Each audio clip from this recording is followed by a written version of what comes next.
Welcome everyone to the Lofi Poli Sci podcast. I'm your host, Michael Pickering. That's right, Lo-Fi as in low fidelity, low quality, in your face, messy as can be global news show. It's Tuesday, Lo-Fi Nation, and you know what that means. It's time for Tuesday's Top 10 list. Every Tuesday, we look at global indicators and surveys to see what countries hold the top 10 rankings in particular categories. We cover things like GDP, GDP per capita, HDI, Gini, largest populations, largest countries by size, happiest countries, and more. And if you're unsure what some of those things mean, no worries. We'll cover each of them before we jump into the list. Today's top 10 list: oldest countries in the world that still exist today. Now, this one will be much more debated than next week's newest countries in the world.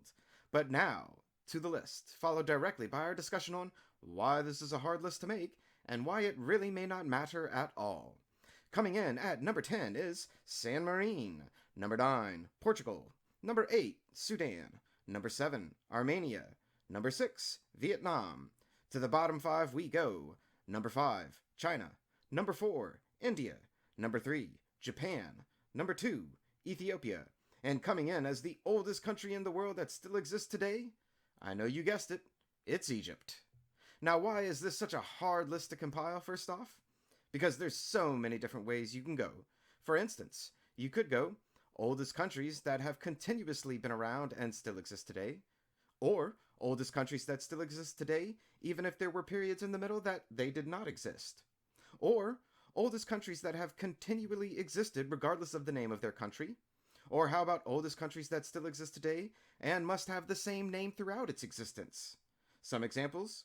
Sure. Iran could be on this list if you count the country/empire of Persia and Iran to be one and the same. Iraq could be the same argument using the ancient Babylonians. Israel could make the list if you counted the time between the country existing today and its ancient times. And I'm sure Italians and Romans could make an argument for why they should be on the list too. The point is, no matter how you choose this list, there will always be a bias that affects which countries are on the list. The bigger point is that some of these countries on the list have existed in one form or another as a country or empire for over 5,000 to 6,000 years. Think about that for a second, Lo-Fi Nation. The US just celebrated its Independence Day/B-Day for being 244 years old. Several countries on this list beat that by, I don't know, over 5,000 years?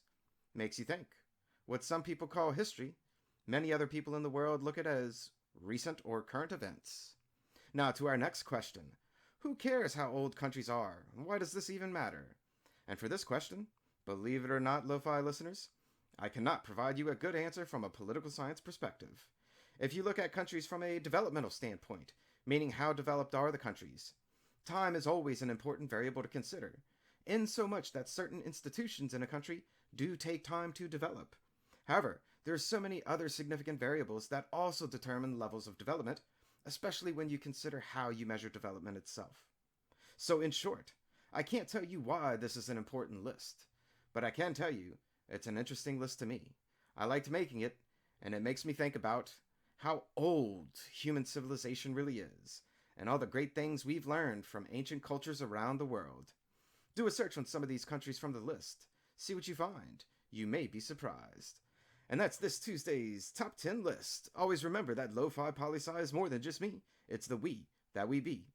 Write in with questions or comments to lofipolisci@planetmail.com. Thanks for listening. Stay safe. Wash those hands. And I'll see you on the next episode of the Lo-Fi Poli Sci podcast.